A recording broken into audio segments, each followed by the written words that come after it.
Hi hello నమస్తే welcome to our channel. This is Shravya. నమస్తే అండి. నమస్తే. దిల్ రాజు గారు ఒక ప్రెస్ మీట్ పెట్టారు పైరసీ గురించి.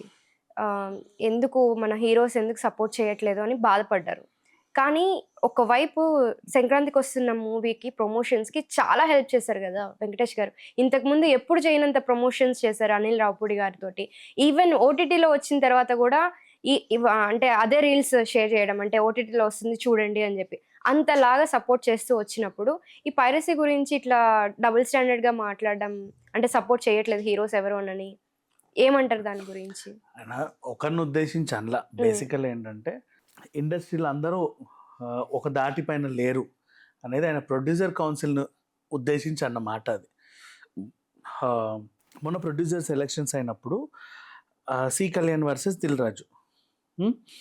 అప్పుడేంటి, ఇప్పుడు ఒక 1500 మంది ఉన్నారనుకో, 1000 ఓట్లు ఈయనకు పడి గెలిచినా ఇంకో 500 మంది వేరే వీళ్ళ అభిప్రాయాలు యు ఆర్ నాట్ యాక్సెప్టింగ్, నిన్ను కూడా వాళ్ళు యాక్సెప్ట్ చేయట్లా. సో మీరు కూడా నా దాటికి వస్తే, అందరూ నా వెనకాల ఉంటే, నేను నెక్స్ట్ ఒక స్టెప్ తీసుకొని అందరి తరఫున పోరాడుతా, అందరి తరఫున ముందుకెళ్తా అనేది నా మెయిన్ అంశం. అయితే ఇప్పుడు దీంట్లో చిన్న స్వార్థం ఏంటంటే, ఇప్పుడు కూడా ఆ పని చేయొచ్చు, చేసినా వీళ్ళు నా వెనకాల లేరు. 500 మంది అయినా సరే వీళ్ళు పరోక్షంగా లబ్ధి పొందుతారు. పొందొద్దు, ముందు మీరు నా వెనకాల రండి, అప్పుడు నేను ముందుకు తీసుకెళ్తా అనే ఒక దాంతో చేసిన వ్యాఖ్య ఇది. అండ్ నెక్స్ట్ ఇక పైరసీ గురించి మాట్లాడుకుంటే, ఇది చాలా సింపుల్గా నాకు అనిపించింది. నాకు ఇంప్లిమెంటేషన్ కూడా సింపుల్గా అవ్వచ్చు ఇఫ్ దే కెన్. అంటే ఎన్ని యాంగిల్స్ వచ్చు, 360 degreesలో you can do it.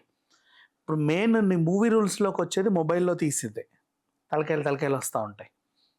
IBomma వాడిది ఏంటి, నువ్వు ఓటీటీకి వచ్చాక వాడు డౌన్లోడ్ చేసుకుంటాడు, అంతేగా, నెట్లో ఉంది కాబట్టి. ఐబొమ్మ వాడైతే నేను తొడగొట్టి చెప్తున్నాను నెక్స్ట్ డేనే వచ్చేస్తుంది అని చెప్పి ఛాలెంజ్ కూడా చేశాడు కదా, అది ఎలా సాధ్యం అంటారు ఐబొమ్మ వాడికి? ఇంటర్నెట్లో వచ్చిందంటే ఇంటర్నెట్ తీసుకోవడం ఎంతసేపు, ఎన్నో సాఫ్ట్వేర్స్ ఉంటాయి, అది easy. Like game changer movie లాగా వచ్చేస్తుంది కదా. అక్కడికే వస్తున్నా. ఇప్పుడు మూవీ రూల్స్ అనుకో, మొబైల్లో తీస్తాడు, మనకి తెలుస్తాయి, అరుపులు, తలకాయలు వెళ్ళేవి అవి తెలుస్తాయి. బట్ క్లియర్ ప్రింట్ వస్తుంది.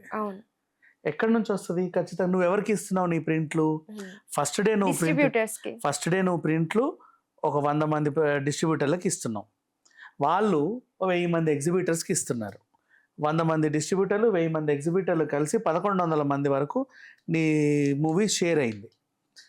ఇంతకుముందు మిగతా వాళ్ళంతా సాంకేతిక నిపుణులు, మూవీకి సంబంధించి పనిచేసిన ఎడిటింగ్ డిపార్ట్మెంట్లో టెక్నికల్ డిపార్ట్మెంట్ వాళ్ళని అంతా కలుపుకుంటే ఓవరాల్ 1500 మందిని వేసుకో. ఫర్ ఎగ్జాంపుల్, నీ సినిమా లీక్ అవ్వాలంటే ఈ 1500 మందిలోనే ఎవడో సర్కిల్లోనే ఉంటది, బయటోడికి ఎవడు చేయలేడు, వీడే చెయ్యాలి.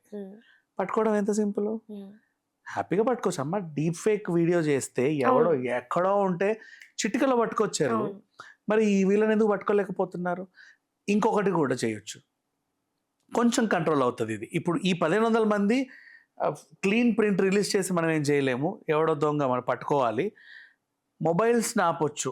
ఇప్పుడు అంత పెద్ద తిరుమల తిరుపతి టెంపుల్లోనే ఫోన్లు తీసుకొని వెళ్ళేటప్పుడు ఇస్తున్నారు. థియేటర్లో ఎంతమంది ఉంటారమ్మా? 1000 మంది, 500 మంది, 1500 మంది మహా అయితే. వెళ్ళేటప్పుడు తీసుకొని ఇచ్చేయచ్చు కదా, ఎంతసేపు? బ్యాగేజ్ కౌంటర్స్లో ఇంత లగేజ్లు తీసుకుంటారు, ఇంత ఫోన్ తీసుకోలేవా? ఓ డబ్బాలో నీట్గా చుట్టేసి ఎవరిది వాడికి టోకెన్ నెంబర్ ఇస్తే వాడు పెట్టుకుంటాడు, వచ్చేటప్పుడు ఆ టోకెన్ ఇచ్చి ఫోన్ తీసుకుంటాడు. పోనీ టోకెన్ పడేసుకున్నానండి నేను అనుకున్నా సరే, ఏదో రకంగా వాడిని గుర్తించి ఇచ్చేయచ్చు. అట్లీస్ట్ కెమెరాస్ యూజ్ చేయకుండా ఉండేలాగా ఏదైనా యాప్స్ అన్నా చేస్తే చాలు, ఎందుకంటే వాళ్ళకి కాల్స్ రావచ్చు, ఎమర్జెన్సీ కాల్స్ అట్లాగా. అవసరం లేదమ్మా, నువ్వు సినిమా చూడడానికి వస్తే సినిమా చూడు, నీకు ఎమర్జెన్సీ ఫోన్లు వస్తాయంటే ఆ ఫోన్లే మాట్లాడుకో, అయ్యా పనులు చేస్తా అంటే కుదరదు. నెక్స్ట్ మళ్ళీ ఇంకొకటి, షూటింగ్కి వెళ్ళేటప్పుడు కూడా ఇప్పుడు రాజమౌళి వాళ్ళు ఏం చేస్తారు తెలుసా, మగధీరా కానీ బాహుబలి ఫోన్ తీసుకొని స్టిక్కర్లు వేస్తున్నారు, ఫోన్ తీసేసుకున్నారు వాళ్ళు. పుష్పలో కూడా అట్లనే. మరి అంతమంది 3000 మంది 5000 మంది ఫోన్లు వాళ్ళు తీసుకున్నప్పుడు ఈ థియేటర్లు ఎంతమంది? అండ్ ఇంకోటి, ఇప్పుడు ఫర్ ఎగ్జాంపుల్ డ్యామేజ్లు ఎక్కడ అవుతాయి తెలుసా, కొన్ని సినిమాలకి నువ్వు షూట్ చేసే 3 సెకండ్స్ కూడా డ్యామేజ్ అవుతాయి. ఎలా అంటే, ఇప్పుడు hit 2 cinema for example, cinema చూసిన తర్వాత అబ్బా కోడిబుర్ర, వీడు అనుకోలేదు, కోడిబుర్ర అంటావు. ఆ ఫస్ట్ డే చూసినాడు వీడే కోడి బుర్రాన్ని రిలీజ్ చేస్తే ఇన్స్టాలో 3 seconds. అవును ఇంకా హిట్ చూడడం ఎందుకు అవును అసలు అక్కడ ట్విస్ట్ పోతుంది కదా. కదా. మళ్ళీ ఈ సినిమాలో సడన్ క్యామియో ఉంది అంటారు, అవును వాళ్ళు ఎవరో తెలుసుకోవడానికి వెళ్తారు నాని తండోపతండాలు. ఉంటాడని అనుకోము. అట్లా ఎవరో ఒకరు ఏదో సినిమాలో ఉమ్, నువ్వు ఆ క్యామియో రాగానే టింగ్ మంది తీసేసి వేస్తే ఇంకేముంటది నీకు, అవును. మజా ఇలా కూడా ఉంటది. డ్యామేజ్ అవుతుంది. వాడు చెప్తాడు జస్ట్ టైటిల్ వేసుకుంటా నేను స్టేటస్ పెట్టుకుంటా, వద్దు అవసరం లేదు, ఎందుకు ఆ స్టేటస్లో నీకు చెప్పనా, ఫోన్లు లేనప్పుడు సినిమాలు 200 రోజులు చాలా 300 ఎంజాయ్ రోజులు చేశాను. ఆడాయి. అవును కీప్యాడ్ ఫోన్ ఉన్నప్పుడు కూడా ఫోన్లు 175 డేస్లు ఆడాయి. నువ్వే కావాలి మనసంత అవును. హోటల్లో కీప్యాడ్ లేగా. అవును ఆ? ఆ సినిమాలో నాట్లా అవును నువ్వే దాకా కూడా. ఫోన్కి ఎప్పుడైతే కెమెరా వచ్చిందో అప్పుడు సినిమాల రోజులన్నీ తగ్గిపోయాయి, ఇక్కడ ఎవడో తీసి వేయడం వల్ల. అండ్ టెక్నాలజీ డెవలప్ అవుతున్న కొద్దీ, ఏఐ టెక్నాలజీ లాంటివి వస్తున్న కొద్దీ ఈజీగా డౌన్లోడ్ చేసేస్తున్నారు. నెట్ టు నెట్ ఏవేవో యాప్స్ ఉంటాయి, ఇంక ప్రతి దానికి హైలీ డెవలప్ అయిపోయింది ఇప్పుడు టెక్నాలజీ. ఇప్పుడు ఎలా ఉందంటే సినిమా మొత్తము సినిమాలో చూడాల్సిన అవసరం లేదు. వాట్సాప్ స్టేటస్లు చూస్తే అక్కడ కొంచెం ఇక్కడ కొంచెం నలుగురు పెట్టేస్తే ఆ సినిమా మొత్తం చూసేసినట్టు అయిపోతుంది. అండ్ ఇది ఇక్కడ జరగట్లా, అవుట్ ఆఫ్ లో జరుగుతుంది. మన ఇప్పుడు మూవీ రూల్స్ వరది ఎక్కడో నువ్వు దాన్ని బ్యాన్ చేయలేవు. ఒక సైట్ ని బ్యాన్ చేస్తే వెంటనే ఇంకోటి వచ్చేస్తుంది. దాని అలగరిథం అలా సెట్ చేసి పెట్టేసుకున్నాడు వాడు. ఐబొమ్మ కూడా అంతే, అలాగే సెట్ చేసుకున్నాడు. ఐబొమ్మతో నీకు ప్రాబ్లం ఏంటంటే ఓటీటీకి వచ్చాక వాడు డౌన్లోడ్ చేస్తాడు, కనీసం అట్లీస్ట్ నీకు కొంచెం గ్యాప్ ఉంటుంది. బట్ ఇవి అట్లా రావట్లా, మూవీ రూల్స్ మిగతా వెంటనే దింపేస్తున్నారు హై ఇమేజెస్. ఫారిన్ లో కూడా నువ్వు సినిమా రిలీజ్ చేసుకుంటున్నావు కదా, సినిమా పాన్ ఇండియా అయ్యాకే పైరసీ పెరిగింది. మన దేశంలో చేయట్లేదులే, విదేశాలలో ఇంకా హై టెక్నాలజీస్ ఉన్న వాళ్ళు ఎప్పుడు ఎట్లయితే నీకు చిన్న లింక్ పంపి నువ్వు ఓకే అనగానే నీ బ్యాంక్ అకౌంట్లో డబ్బులు అని పోతాయి చూడు, అంతకు మించి టెక్నాలజీస్ వాడే వాళ్ళు సినిమా థియేటర్స్కి వస్తుంది, అటు వస్తుంది ఇటు వస్తుంది అని తెలుసుకుని మనకి బయట మొత్తం డిజిటలైజేషనే. వేరే దేశాల్లో మనలాగా ఇట్లా వచ్చి బాక్స్ వచ్చిందా, రీల్ వేసారా, బాక్స్ జాగ్రత్తగా వెళ్ళిందా, ఏం లేదు, అంత డిజిటలైజేషన్. దాన్ని చాలా సింపుల్గా తీసేస్తున్నారు.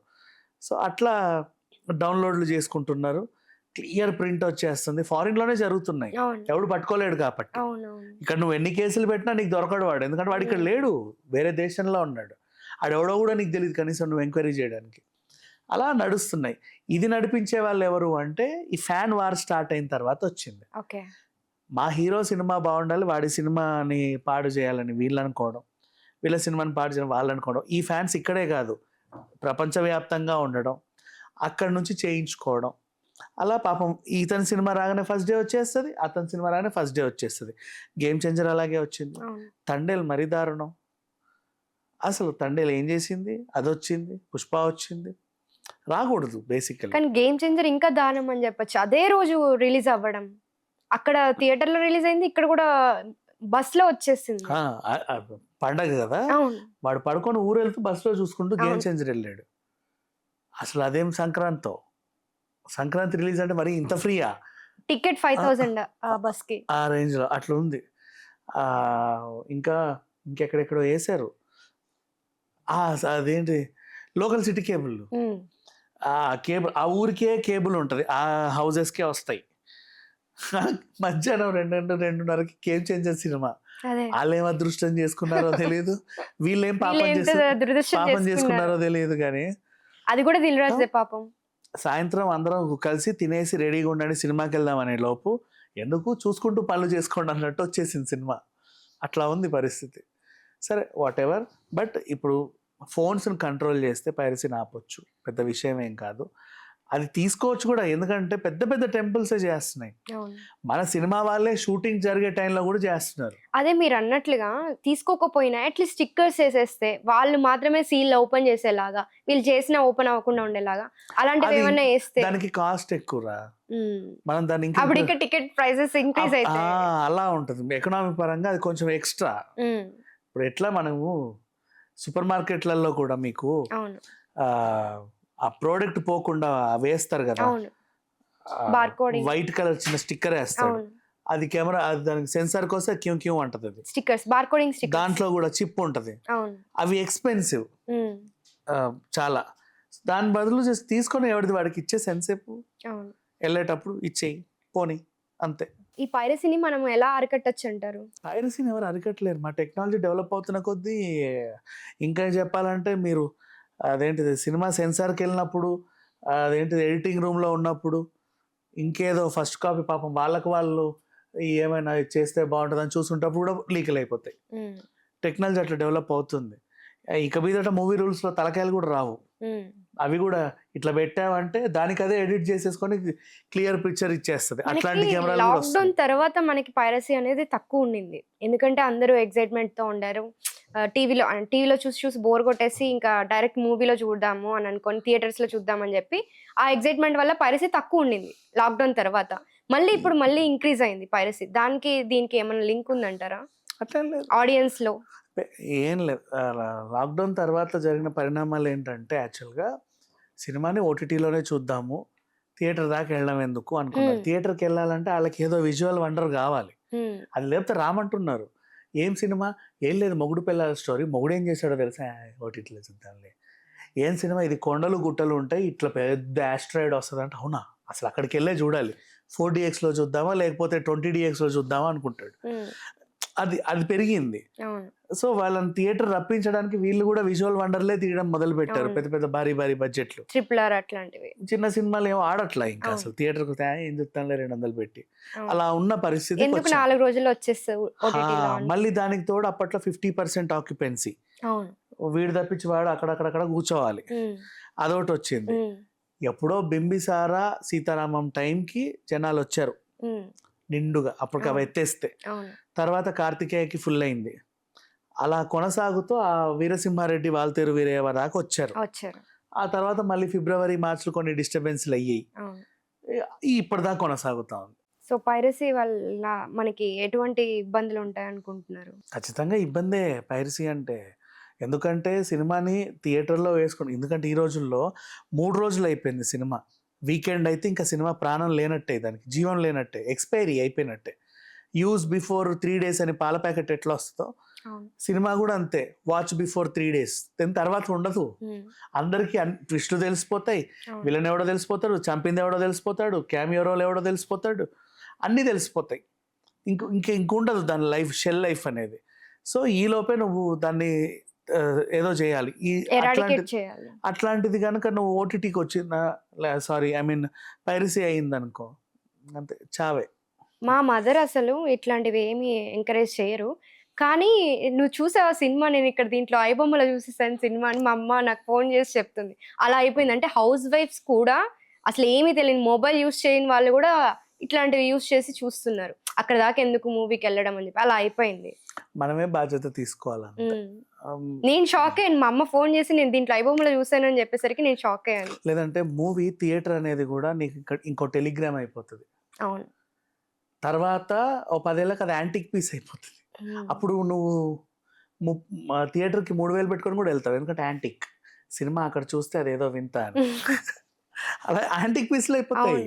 అలా అవ్వకుండా ఉండాలంటే మనమే కొంచెం బాధ్యతగా ఉండాలి. మరి దిల్ రాజు ఎలాంటివి స్టెప్స్ తీసుకుంటే దీన్ని ఎరాడికేట్ చేయొచ్చు అంటారు?